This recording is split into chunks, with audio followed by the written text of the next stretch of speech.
Un jour viendra, le mouvement black sera positif partout. Un jour viendra, le mouvement black sera positif partout. Vérité, c'est la vérité. Black System. Vérité, c'est la vérité. Black System.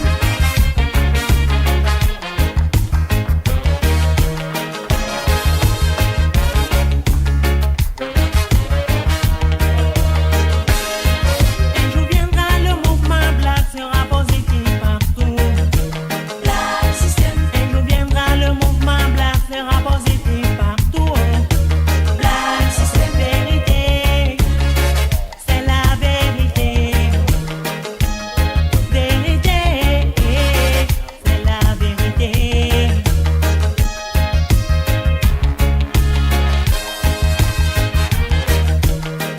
Para fin de muoro la yeropnia.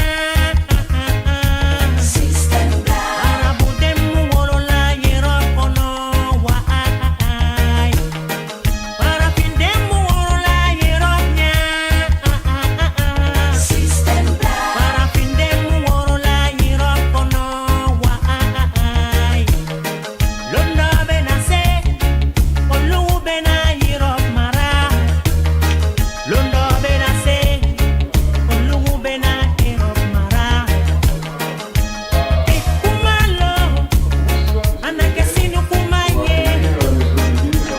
Ikumalo, anakesinu kumanye.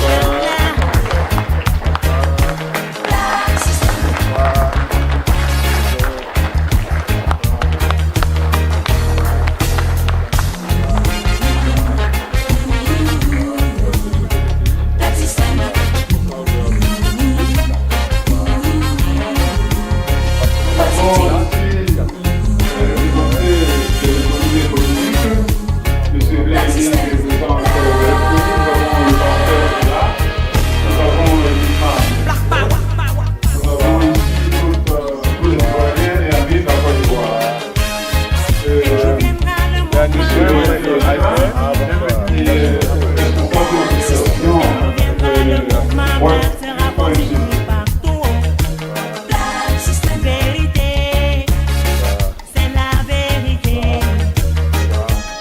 Vérité, c'est la vérité.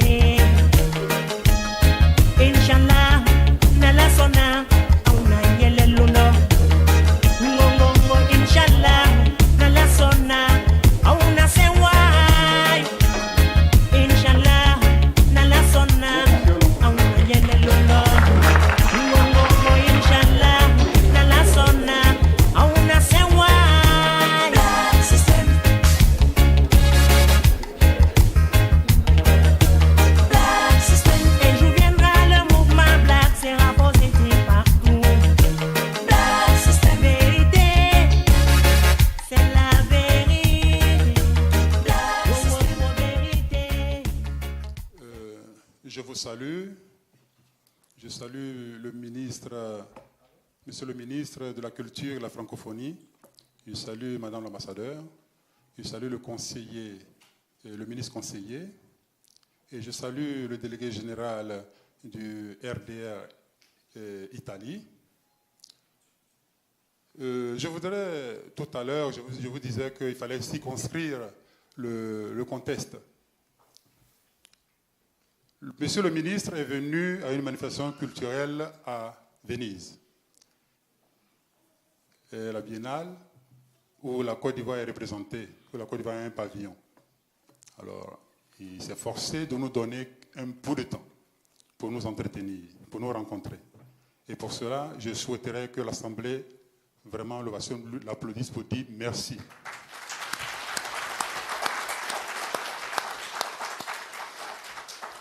Je voudrais aussi saluer Madame l'ambassadeur, parce que c'est la 3e visite qu'elle nous rend.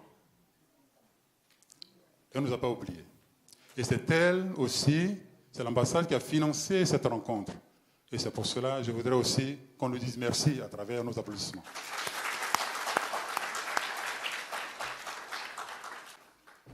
Je salue le ministre conseiller, puisqu'il y a aussi de la délégation du ministre.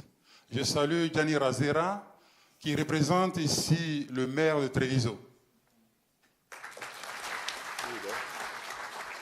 Gianni Razera, que vous connaissez, c'est un président d'une ONG. Il travaille beaucoup pour la Côte d'Ivoire aussi. C'est lui qui était à l'origine même du projet des enfants atteints du VIH à Bobo. C'était quel quartier, s'il vous plaît? Espérance, le projet. Monsieur le ministre, Madame l'ambassadeur, Mesdames et messieurs, c'est aussi un honneur pour nous de recevoir la délégation du ministre. Un honneur pour nous parce que, en ce temps qui court, les hommes, les autorités, les hommes politiques, les autorités n'ont pas véritablement le temps. Il est venu à Venise, il a pensé à nous, c'est pour cela. Au nom de la communauté ivoirienne, en tant que président de l'association des Ivoiriens de Treviso et province, je voudrais lui dire merci pour l'honneur qu'il vous fait. Et bienvenue à toute la délégation. Monsieur le ministre, Madame l'ambassadeur et toute la délégation, c'est un honneur pour nous et en même temps une reconnaissance.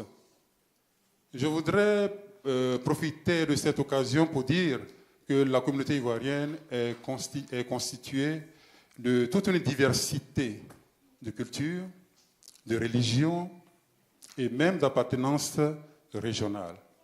Mais cette diversité se retrouve en cette association qu'on appelle AITP. Et nous gérons avec toute la sagesse, avec tout le tact et tout l'amour que nous avons les uns pour les autres.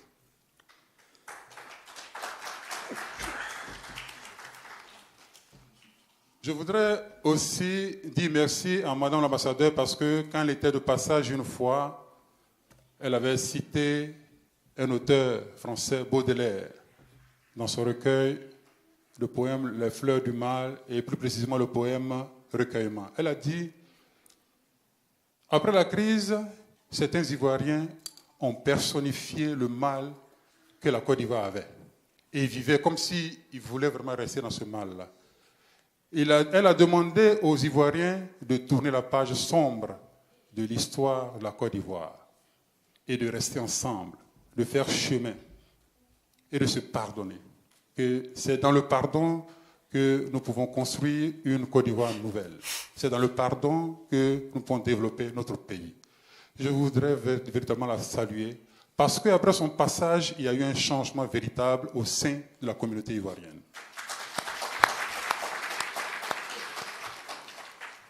Les Ivoiriens font plus de cette douleur-là une douleur éternelle. Nous avons tourné la page et nous regardons ensemble. C'est pour cela que ce rapprochement, je voudrais vraiment souligner ce rapprochement des Ivoiriens au sein de l'AITP. Je vous remercie. Nous avons, avant toute manifestation des Ivoiriens où nos autorités sont représentées, on chante d'abord l'hymne national. Alors après cette introduction, je demanderai à toute l'Assemblée de se lever pour qu'on chante l'hymne national.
sera d'être modèle de l'espérance commise à l'humanité, à force unie dans la foi nouvelle, la patrie de la vraie fraternité.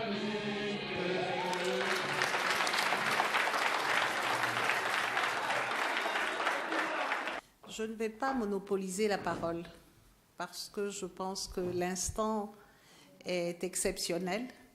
Il est exceptionnel que dans un pays de culture comme Venise, la communauté ivoirienne puisse rencontrer le ministre de la Culture de Côte d'Ivoire. Simplement, je voulais que nous remercions Madame Bandama qui est ici présente et qui a accompagné son mari. Je voulais vous la présenter. Et je pense que c'est grâce à elle aussi que dans ce calendrier si chargé du ministre de la Culture, nous avons la chance qu'il soit parmi nous. Parce que le calendrier était très chargé à Abidjan. Il est chargé après Venise, puisqu'il s'en va à des manifestations en France. Mais il a fait ce détour. Parce que cette année a été une année particulièrement chargée d'événements en Côte d'Ivoire. Et le ministre de la Culture qu'il est, au moment de l'ouverture, s'est fait représenter, mais il ne pouvait pas venir. Et il m'avait dit, je ferai tout, avant la clôture, de passer à Venise. Et il a pris pendant sa période de vacances. Et je le remercie infiniment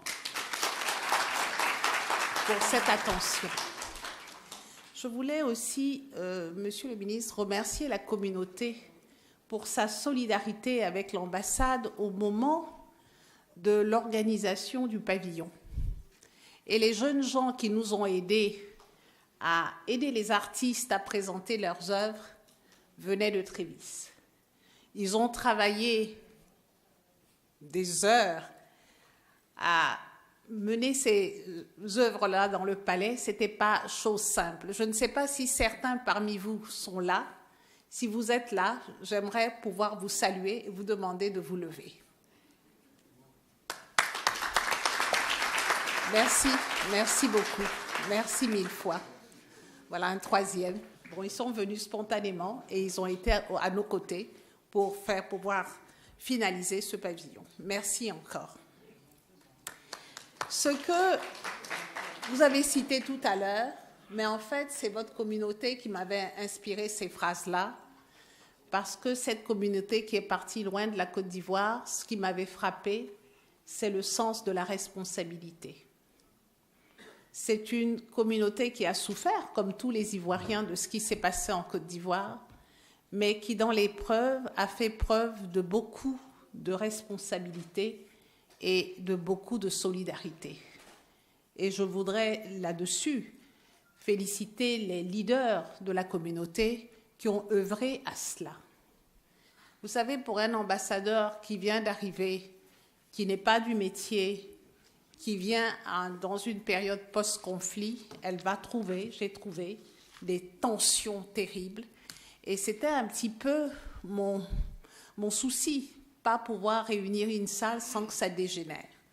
Et je crois que la communauté de Treviso, de la Vénétie, a fait preuve d'une grande maturité et m'a facilité ce travail-là. Comme je vous ai dit, je ne vais pas garder la parole parce que je pense que l'instant est précieux et que la parole revient au ministre. Cette année a été chargée en événements, il va vous en parler. Et pour clore mon propos, je voulais dire que vous avez une ambassade, une équipe. Vous avez vu que toute l'équipe est venue. Ils sont ici, le ministre conseiller, les financiers, les diplomates, les fonctionnaires. Ceux qui ont pu venir, parce que le consulat n'a pas pu venir, ils travaillent, il faut qu'ils donnent les papiers. Et nous sommes venus pour dire que nous sommes ensemble et que vous pouvez compter sur nous. Voilà.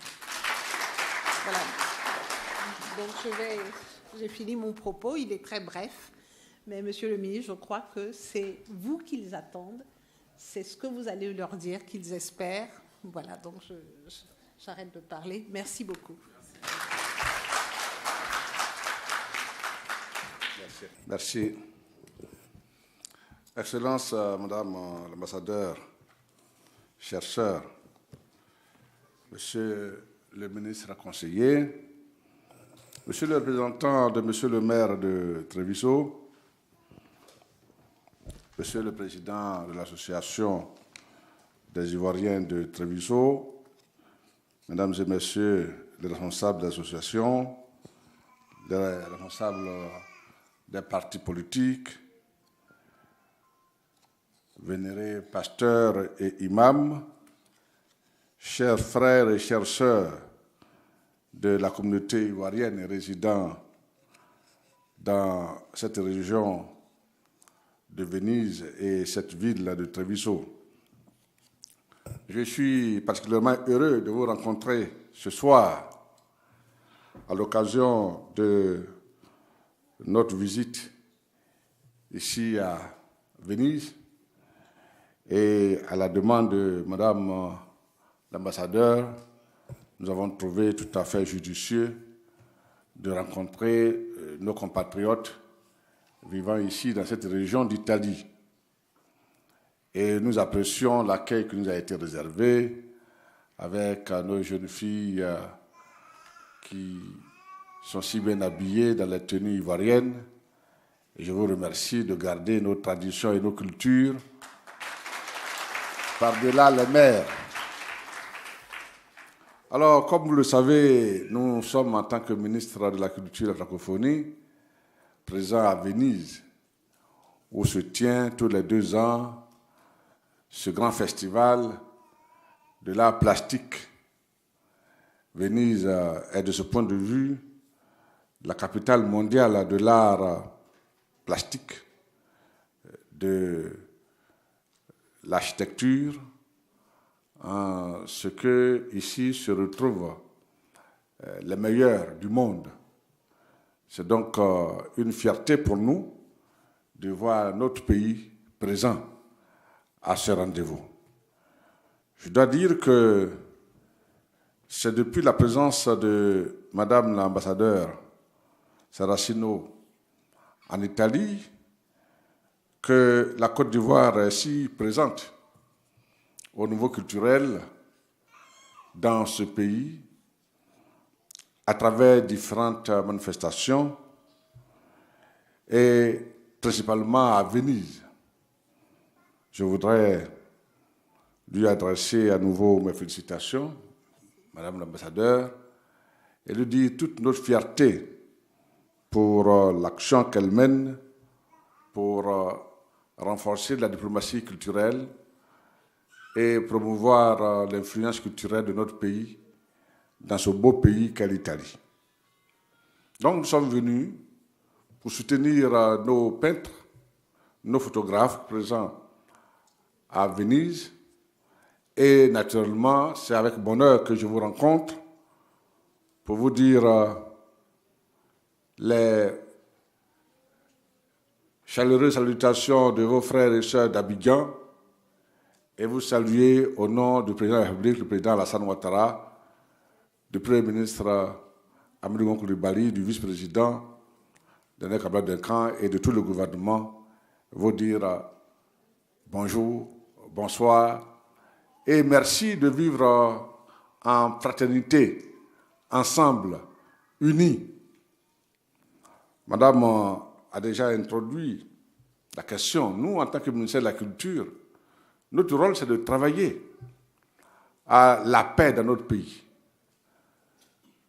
Au lendemain de la crise, la culture, les artistes, les hommes et femmes de culture ont été les premiers à travailler, à faire baisser la tension.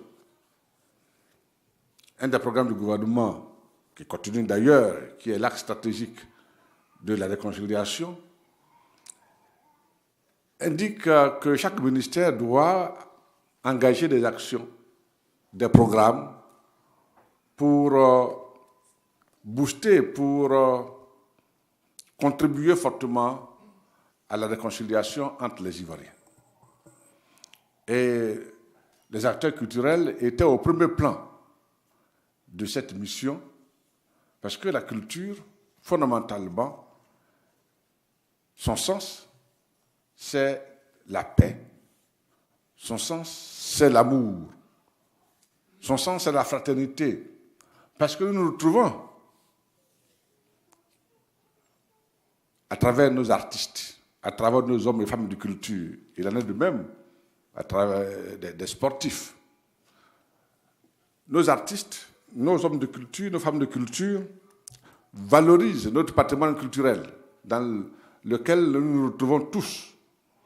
Et ce patrimoine culturel traduit ce que nous sommes dans nos diversités. Ce patrimoine culturel traduit nos aspirations.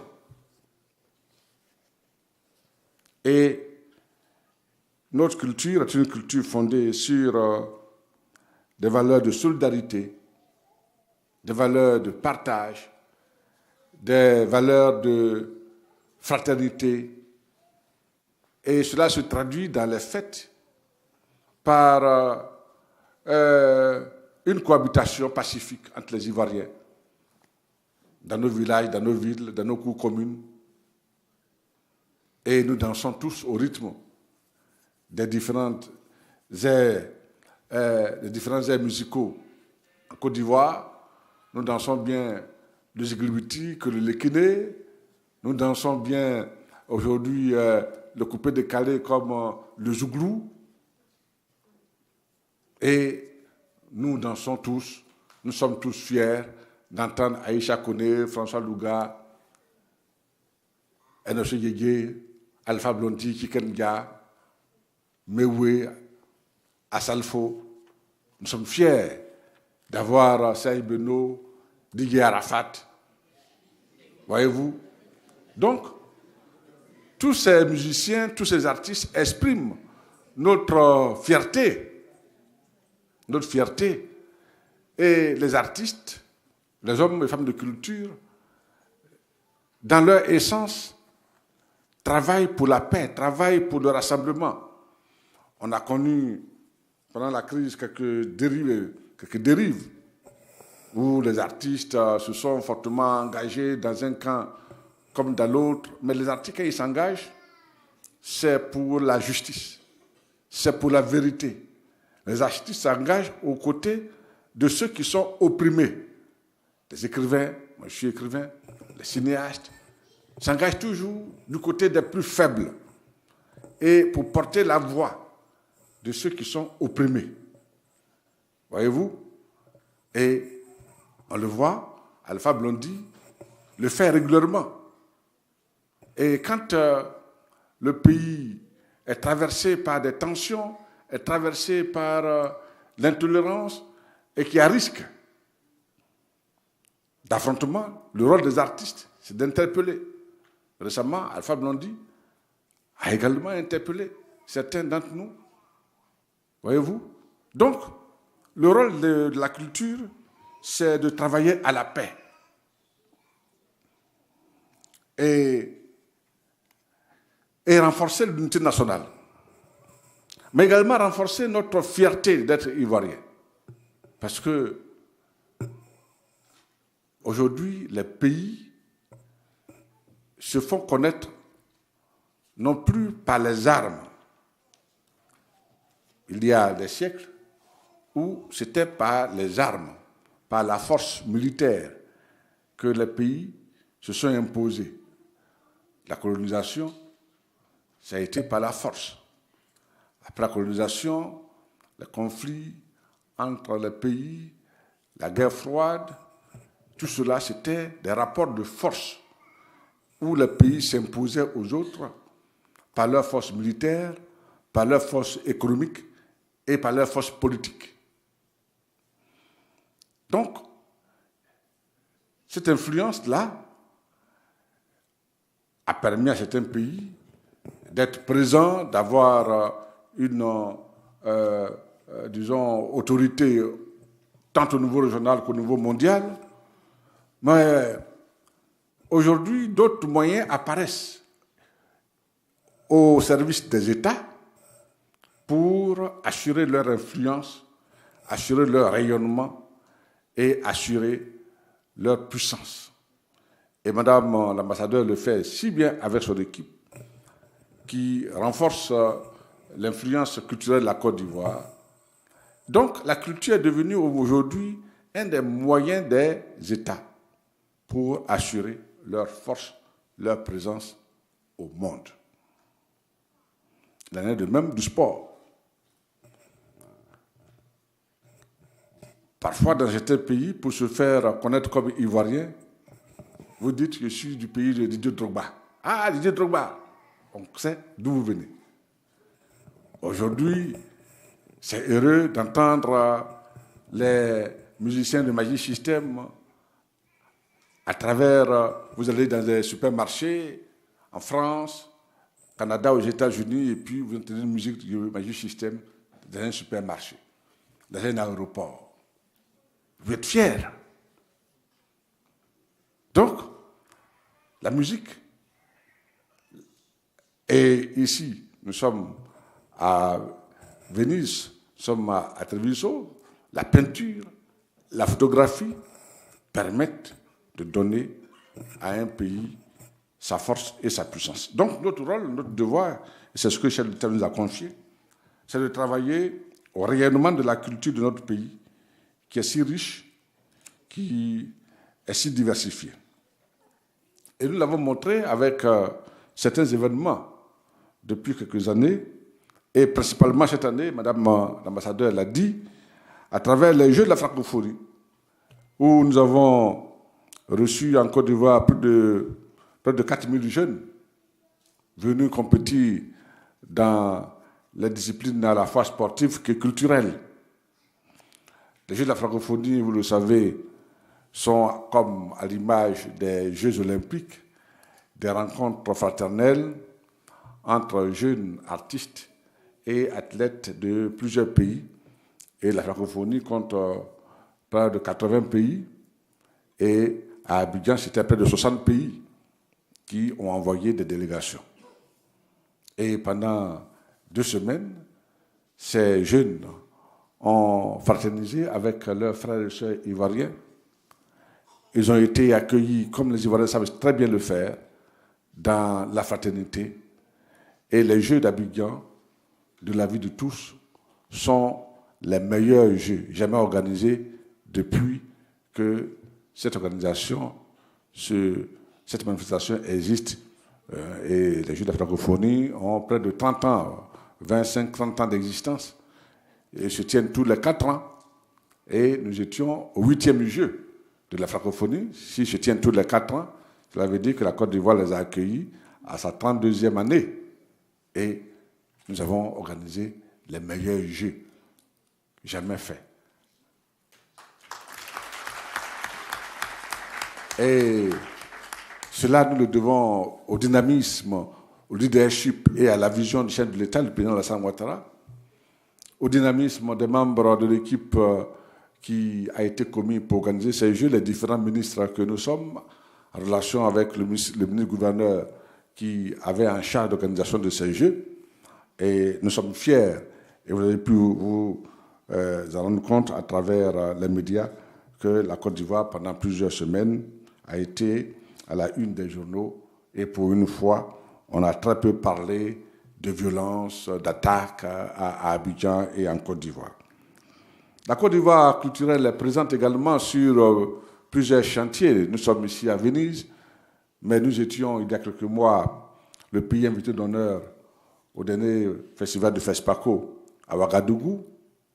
Et dans quelques jours s'ouvre le festival de cinéma francophone d'Angoulême en France.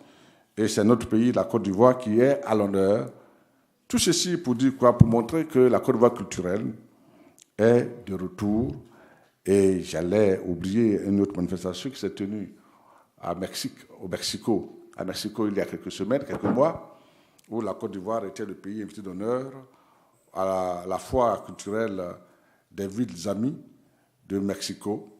Et la Côte d'Ivoire, après la France et l'Angleterre, était le 3e pays invité d'honneur.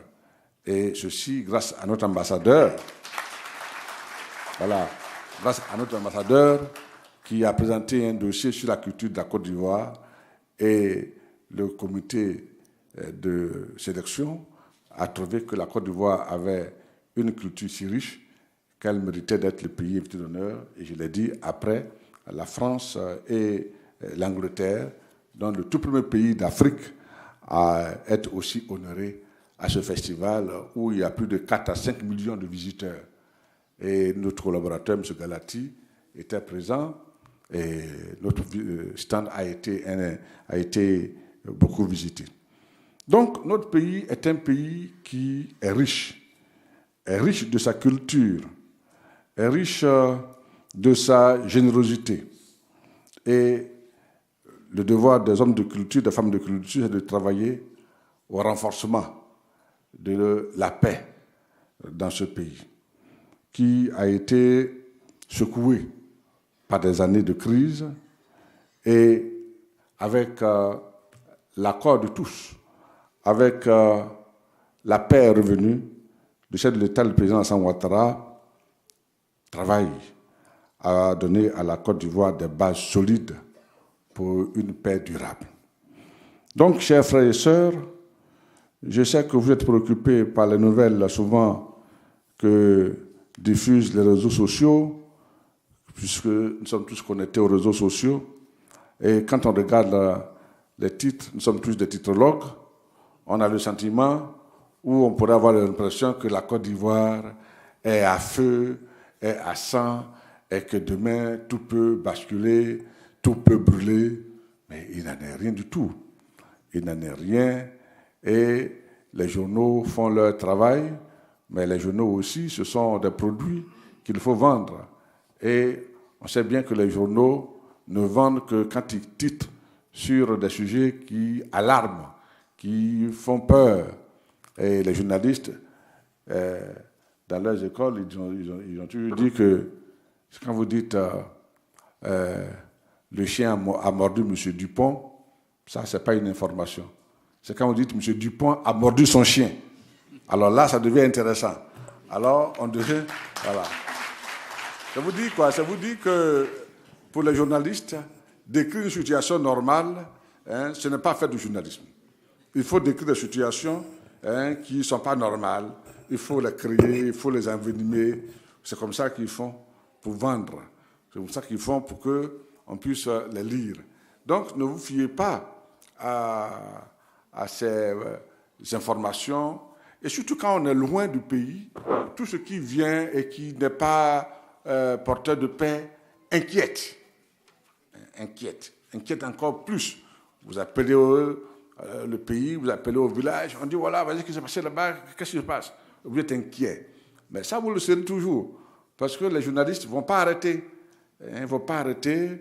Ils vont toujours écrire que le président Ouattara a dit ceci, le président Bédié a fait cela, il y a des palabres entre Bédié et Ouattara, voilà, le RADP est déchiré, la Côte d'Ivoire brûle, alors qu'il n'en est rien du tout. Il n'en est rien du tout. Et le pays va bien. Les partis s'organisent comme ils veulent, comme ils peuvent. Je ne suis pas venu ici pour parler de la politique, mais je dois vous dire que vous devez être rassurés. Vous devez être rassurés. Et la politique, c'est cela. C'est les ambitions. C'est la volonté de toujours gagner des élections.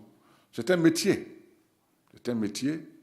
Et je trouve que ce métier-là, certains le font comme ils doivent le faire, et puis d'autres l'exploitent pour se faire de l'argent. Voilà, pour se faire de l'argent. Donc, ne vous fiez pas au titre des journaux, ne vous fiez pas au titre des réseaux sociaux, parce que ce qui se passe en Côte d'Ivoire, c'est un pays qui est au travail. Après les Jeux de la francophonie, la Côte d'Ivoire va accueillir, en novembre 2017, cette année, le sommet Europe-Afrique. L'Union européenne et l'Union africaine se rencontrent à Abidjan, et c'est plus d'une quarantaine de chefs d'État d'Europe et d'Afrique qui vont se rencontrer à Abidjan pendant plusieurs jours. Alors, si la Côte d'Ivoire était sur le bord de sombrer, les chefs d'État ne décideraient pas de venir. Mais avant de venir, ils s'informent. Donc, ne vous fiez pas à ces informations. C'est vrai que de temps en temps, vous entendez des coups de feu dans Abidjan, de temps en temps, vous entendez que des groupes sont allés attaquer un commissariat, sont allés attaquer une brigade de gendarmerie. Vous savez qu'après la crise, il y a beaucoup d'armes qui circulent. Beaucoup d'armes. On n'a pas réussi à ramasser toutes les armes. Donc, il y a des bandes de bandits, de criminels, qui continuent d'utiliser leurs armes pour pouvoir racketter, pour pouvoir attaquer. Vous savez que le racket a été fortement combattu. Aujourd'hui, il y a très peu de possibilités en Côte d'Ivoire de racketter des transporteurs. Des gens vont se mettre en treillis. Ils ne sont pas policiers, ils ne sont pas gendarmes. Et puis, ils se mettent sur la route, ils arrêtent des voitures et ils prennent de l'argent. Aujourd'hui, ils ne peuvent plus le faire. Ils ne peuvent plus le faire parce que la police des polices contrôle. Il y a des patrouilles sur toutes les voies. Ce qui fait que quand un barrage n'a pas été autorisé et que des gens en treillis, et souvent, ce n'est pas des policiers, ce n'est pas des gendarmes, ce sont des gens qui, en raison de la crise, ont été en contact, ils ont pu voler, ils ont pu avoir des treillis, et donc ils se mettent en treillis, et naturellement, ils sont en treillis, ils ont des kalachnikovs, ils sont sur la route, on pense que des gendarmes, quand ils sifflent, les gens s'arrêtent, ils prennent l'argent, et puis après, ils disparaissent. Aujourd'hui, il y a une police, des polices qui circulent sur toutes les voies, et quand c'est un barrage, si ce n'est pas un barrage réglementaire, c'est démantelé, donc ils ne peuvent plus le faire. Alors, comment ils font maintenant? Quand ils vont dans une ville, qu'ils attaquent la gendarmerie, après, ils vont attaquer une société pour prendre l'argent. Donc, ce sont des bandes de criminels qui sèment un peu de désordre, mais ce désordre-là n'est pas à un niveau qui peut remettre en cause la marche de la Côte d'Ivoire vers son développement. Donc, ils sont combattus et ils sont traqués, ils sont arrêtés et naturellement mis hors d'état de nuire. Pour tout dire, parce que ce n'est pas long et je pense que vous avez envie de vous exprimer aussi, nous voulons vous dire que la Côte d'Ivoire, pendant longtemps, n'avait pas pensé qu'on pouvait aussi construire son pays en encourageant ses compatriotes à s'expatrier, à aller travailler ailleurs, pour revenir construire et aider à construire leur pays. Il y a des peuples qui ne vivent que du travail de leurs concitoyens à l'extérieur et qui ne prospèrent qu'à l'extérieur. C'est le cas des Libanais. C'est un tout petit pays, mais les 2/3 de ces concitoyens, de ces populations, vivent à l'extérieur. S'ils avaient cherché à revivre tous sur leur territoire, ils n'auraient pas réussi à construire l'économie qu'ils contribuent à créer à l'échelle du monde. Donc, nos concitoyens qui sont à l'extérieur constituent pour nous, pour le pays, pour la Côte d'Ivoire, des richesses importantes. C'est pour cela que nous souhaitons que là où vous êtes, vous réussissiez. Vous réussissiez. Vous réussissiez d'abord à vous intégrer dans les pays où vous êtes accueillis. Vous réussissiez à avoir des emplois et que dans ces emplois, vous puissiez prospérer. naturellement, vous êtes tous des ambassadeurs de la Côte d'Ivoire. Parce qu'un ambassadeur, c'est qui? C'est celui qui travaille au rayonnement et à la bonne image de son pays. Un ambassadeur, c'est celui qu'on juge à travers, on juge son pays à travers sa personne, à travers son travail. Madame est là, elle est venue, vous avez bien dit que sa présence et sa visite ici vous a permis de vous remettre ensemble, de vous entendre, de vous réconcilier. Je voudrais encore la féliciter pour cette action importante. Donc cette mission que le chef de l'État, le président de la République, a confiée à Madame l'ambassadeur, elle vous la confie également. C'est-à-dire que vous devez être des exemples et des modèles. Et ça, elle n'a pas attendu maintenant vous le dire. Depuis que je suis arrivé, en parlant de vous, elle m'a dit effectivement que nos compatriotes en Italie et ceux de cette région donnent l'exemple de la qualité et les autorités politiques, diplomatiques de ce pays n'ont que des satisfactions vis-à-vis de la communauté ivoirienne. Et je voudrais donc vous féliciter pour l'exemple que vous donnez. L'exemple que vous donnez à la Côte d'Ivoire, d'exemple d'hommes et de femmes sérieux, d'hommes et de femmes disciplinés, qui ne sont mêlés dans tous les actes d'indiscipline et les actes de délit qui peuvent ternir l'image de notre pays. Merci donc pour l'exemple que vous donnez de votre qualité.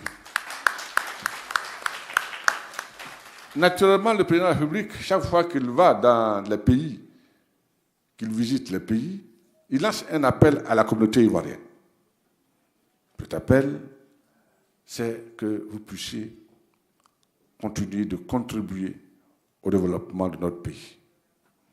C'est pour cela que, à travers le ministère de l'Intégration africaine, la Côte d'Ivoire organise les forums des Ivoiriens de l'extérieur pour que vous puissiez venir investir et continuer à investir dans notre pays, dans votre pays, en vous inscrivant dans des projets multiples qui, aujourd'hui, font de la Côte d'Ivoire un pays de croissance, un pays de développement. Et il est connu que des Maliens, des Sénégalais, il est connu que leur contribution au PIB de leur pays est très importante. Est très importante. C'est-à-dire que, à la limite, ce que les Ivoiriens, plutôt les Maliens de l'extérieur, la diaspora malienne, la diaspora sénégalaise, apportent à l'économie de leur pays, c'est 3, 4, 5 fois ce que l'aide internationale, l'aide des banques et autres institutions apportent à ces pays. Voyez-vous? Donc, c'est une force de contribution à la construction de ces pays.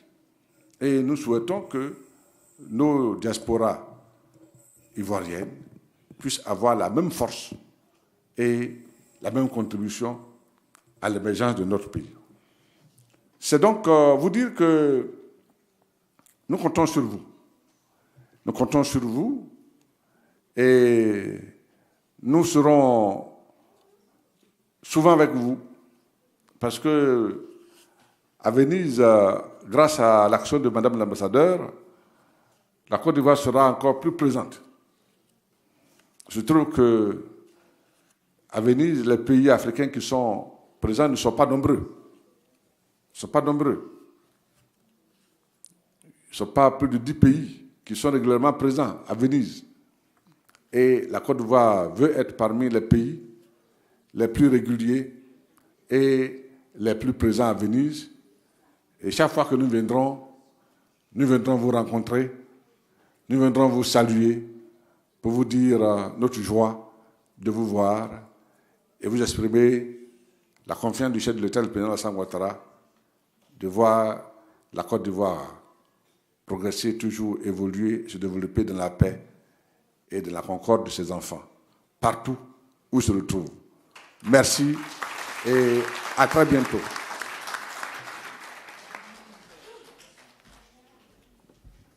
Voilà, donc comme je l'ai dit tout à l'heure, vraiment je remercie Monsieur le ministre de votre intervention.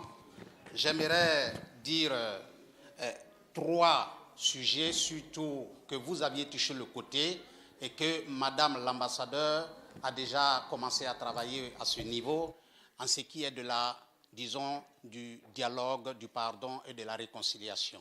Comme le représentant le président des Ivoiriens de Treviso l'a dit tout à l'heure, je suis déjà informé de tout ce que Madame l'ambassadeur est en train de faire afin de créer une cohésion sociale entre tous les Ivoiriens vivant en Italie, même si nous ne sommes pas encore arrivés effectivement à une réconciliation ou bien à un pardon et à un dialogue définitif, nous continuons de le faire. J'aimerais vous remercier. Un jour, l'inédit où il n'y aura plus de larmes. Où est donc Betty Tornembo, il fera jour. Le jour vient et c'est certain.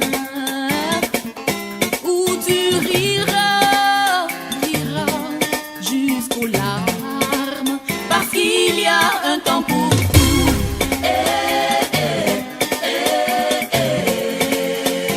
Un temps pour naître et pour mourir.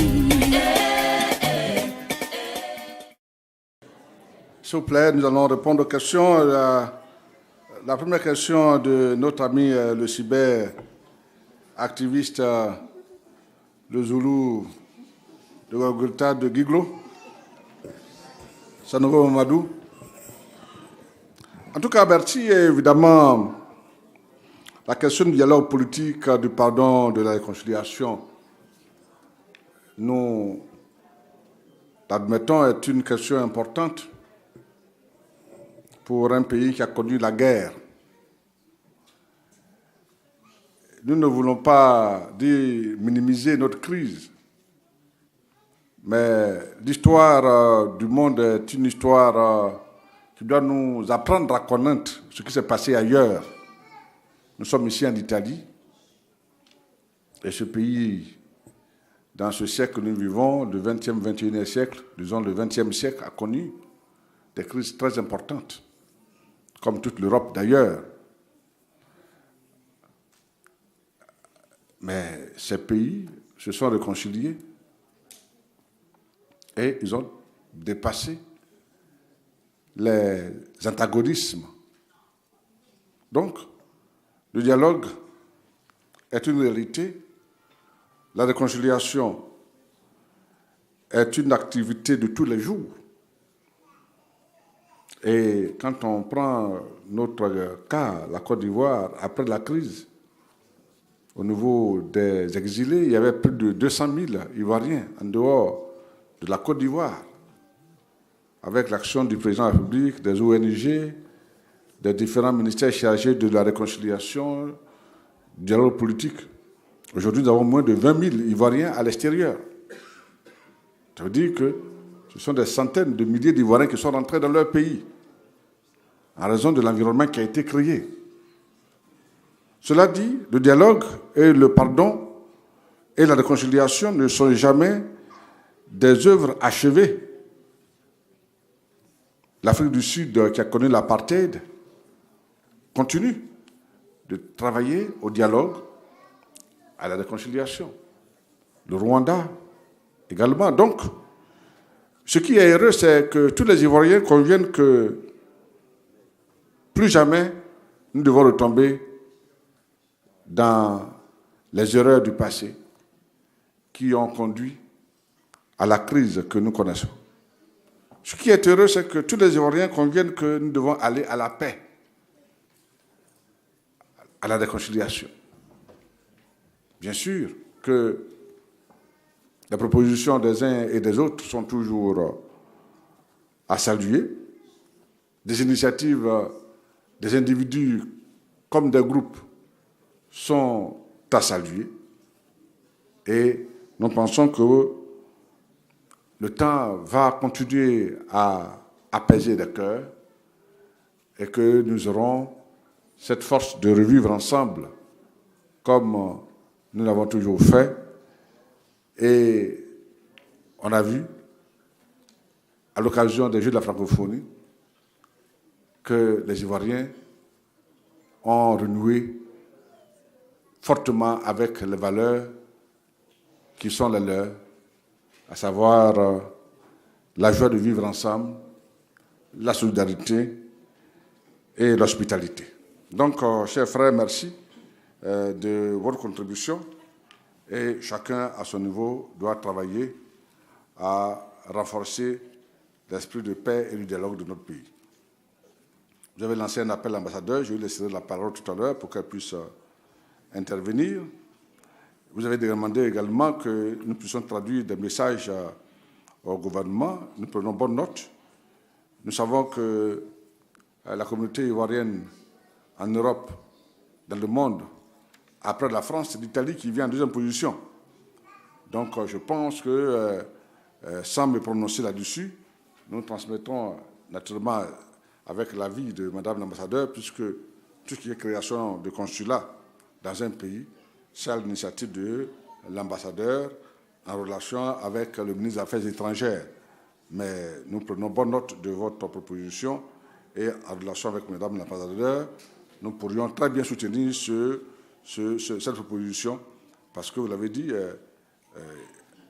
la distance entre cette région et Rome est à longue et notre devoir, le devoir de l'État de Côte d'Ivoire, c'est de créer un environnement pour que ces citoyens, partout où ils se trouvent, puissent avoir accès aux services de l'État et du consulat dans les meilleures conditions possibles. Nous prenons également cette information avec toute la justesse qu'elle mérite et nous allons évidemment faire partager cette information à nos amis, à nos collègues ministres.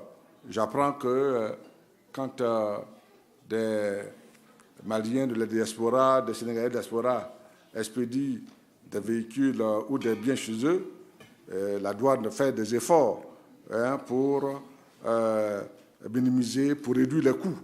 Ce sont des choses que nous pourrons très bien aussi voir sans que je prenne d'engagement, puisque ce sont des informations que nous devons prendre avec beaucoup de sérieux. Et si cela peut permettre de faire renforcer la contribution de la diaspora ivoirienne à l'extérieur, c'est ce que nous attendons. Et je pense que cette proposition-là, c'est pour cela que le forum des Ivoiriens de l'extérieur est organisé régulièrement à Abidjan. Il est bon que vos représentants qui vont à ces rencontres-là puissent faire ce type de propositions. Et c'est pour cela que ces rencontres sont organisées. Mais c'est toujours bon d'en avoir, et je pourrais faire partager ça aux collègues, le ministre, surtout le ministre de l'Intégration des Ivoiriens de l'extérieur. Je finis d'intervenir, puis je laisse la parole après à Madame l'ambassadeur. Je crois que c'est la question posée par M. Sanogo, et je crois avoir répondu, sauf s'il y a des points auxquels sur lesquels je ne suis pas venu, je pourrais revenir là-dessus. Merci, Monsieur le ministre. Je voulais remercier tous les intervenants qui, par leur contribution, vont nous permettre certainement d'avancer. À Monsieur Sanogo Mamadou, qui a posé la question des difficultés au niveau consulaire. En fait, nous avions fait une étude sociologique il y a quelques années pour voir comment améliorer l'acquisition des documents au niveau des Ivoiriens qui se présentent à Rome, puisque à l'époque, en dehors du consulat de Turin qui était bien structuré, il fallait se déplacer. On a eu en transport jusqu'à par famille 750 €. Dans cette étude sociologique, une famille qui venait faire ses papiers, il fallait payer en transport 750 €. Certains ne connaissaient pas Rome Quelquefois, il fallait dormir à l'hôtel et les frais d'hébergement, sans compter la perte de journée de travail. Donc, cette étude sociologique nous a aidés à restructurer le consulat et ça nous a permis quelques avancées. Je ne dis pas que tout est simple. Bon, très souvent, les Ivoiriens viennent quand ils ont le couteau sous la gorge. C'est-à-dire, il me faut mon papier dans les 5 minutes parce que sinon, je perds ma carte de séjour, etc. Bon. Ou bien encore, ils viennent avec la valise, ils doivent voyager et il faut le laisser passer là tout de suite pour prendre. Donc, c'est des choses auxquelles nous essayons de nous adapter et à cet effet, on a mis une boîte à suggestions dans la salle d'attente où c'est l'ambassadeur même qui a la clé, de façon à ce que je sois saisie par les choses. Et notre manière de travailler, quand on récupère ces boîtes de suggestions, les éléments de la boîte de suggestions, nous photocopions ça pour tous les agents du service consulaire et nous faisons une réflexion ensemble pour savoir comment on peut prendre en compte cela et comment améliorer. Donc la somme de 200 €, elle est même en dessous. La réalité, c'est que pour certains documents, le ministère des Affaires étrangères est en sous-traitance avec une société privée qui est la SNEDAI. Donc, pour aider déjà les Ivoiriens, nous avons un site web. Et sur le site web, il y a tout le descriptif des documents qu'il faut préparer et les procédures en ce qui concerne les passeports.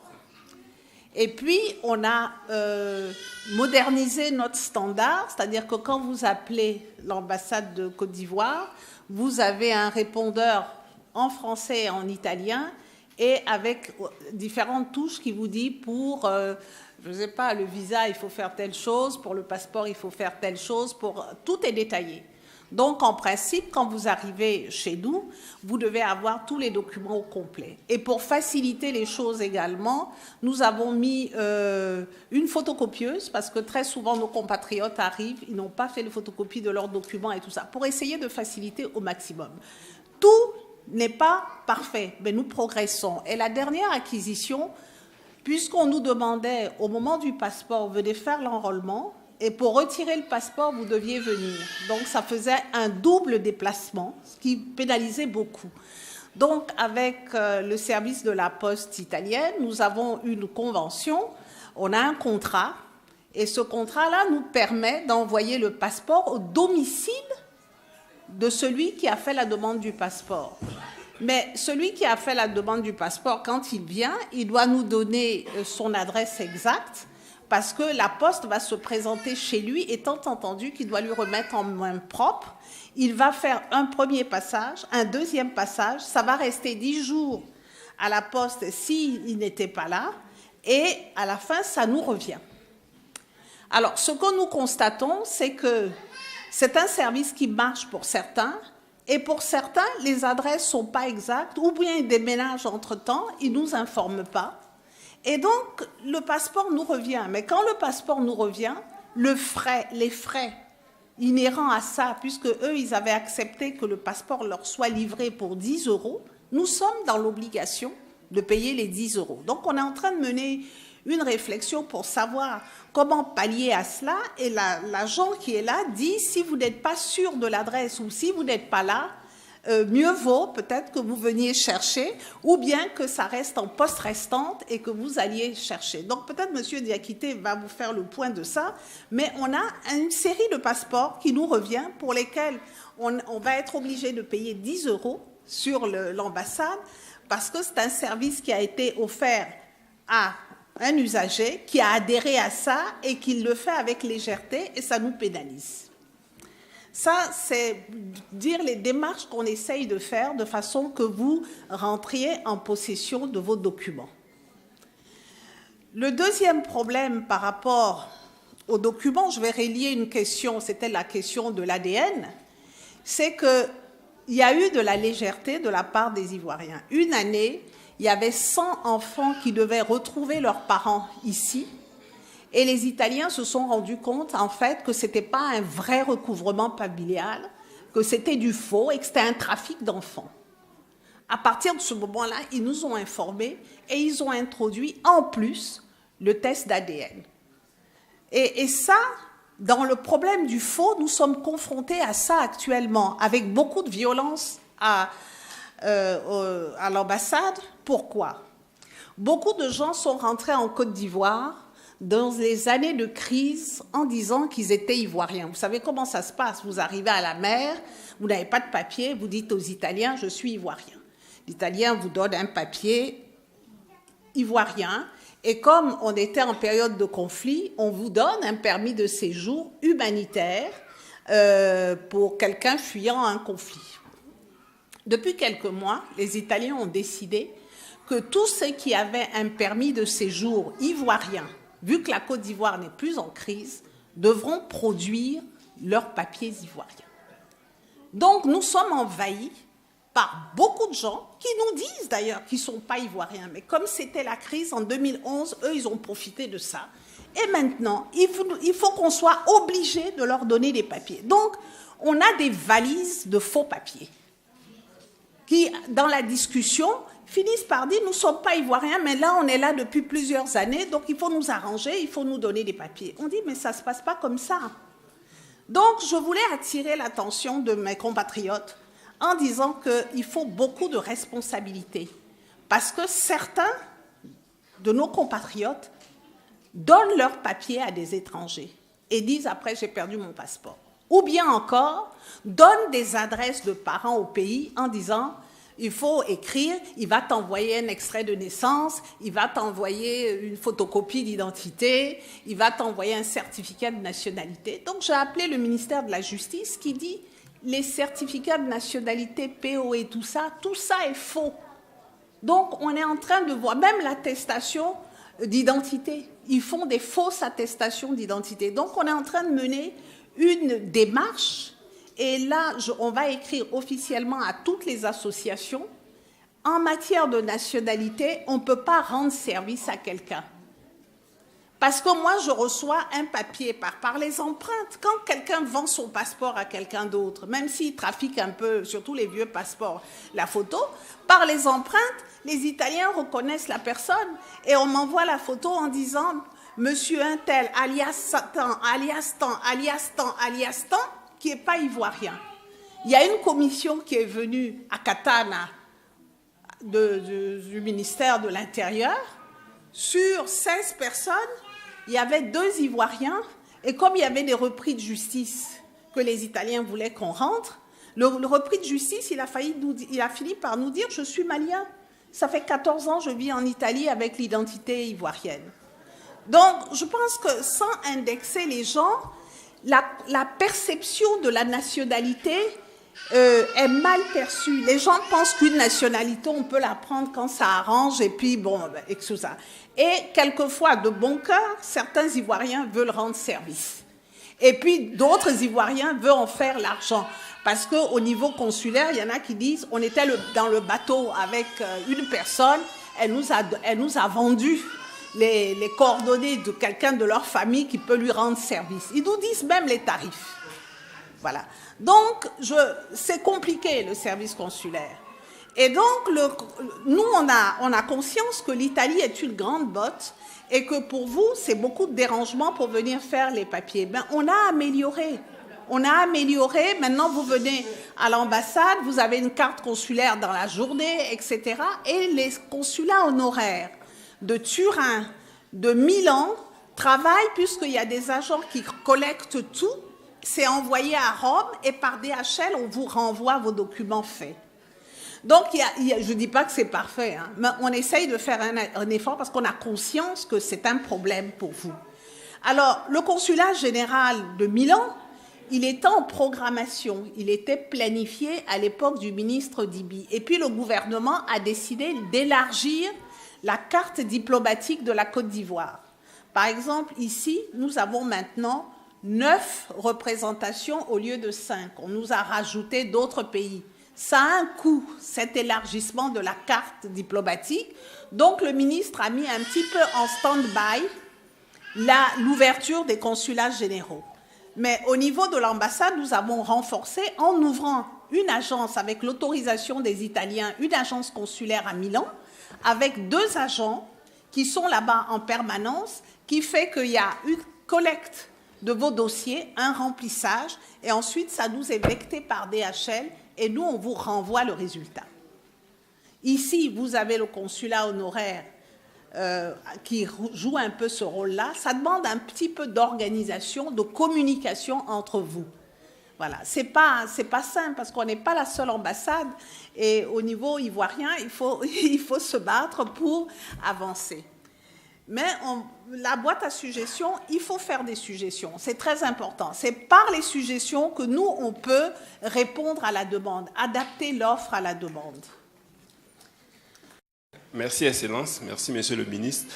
C'était seulement que je voudrais ajouter, on avait récemment adressé une communication aux associations et aux partis politiques résidant en Italie de s'inscrire sur le site web de l'ambassade, c'est-à-dire que de demander à tous leurs membres de s'inscrire sur le site web de l'ambassade en précisant leurs fonctions. Parce que c'était pour répondre à ce besoin-là. La CNPS nous avait demandé en son temps de collecter des informations concernant le nombre exact d'Ivoiriens qui ont besoin que leur pension leur soit reversée en Côte d'Ivoire pour finaliser la convention qui est en cours entre la Côte d'Ivoire et l'Italie. Donc, si vous nous renseignez rapidement les données, on va les transmettre à la CNPS et en réponse, ils organiseront une mission sur l'Italie pour finaliser cette convention. Voilà, c'est ce que je voudrais ajouter. A nome dell'amministrazione comunale di consegnare questo Permettez-moi questo libro sulla città di Treviso. Permettez-moi de vous offrir ce livre qui retrace un peu qui montre la beauté de Treviso.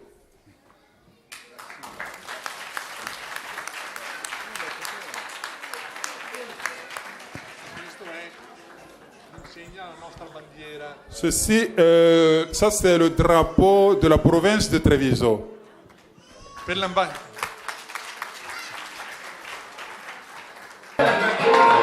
Décollez.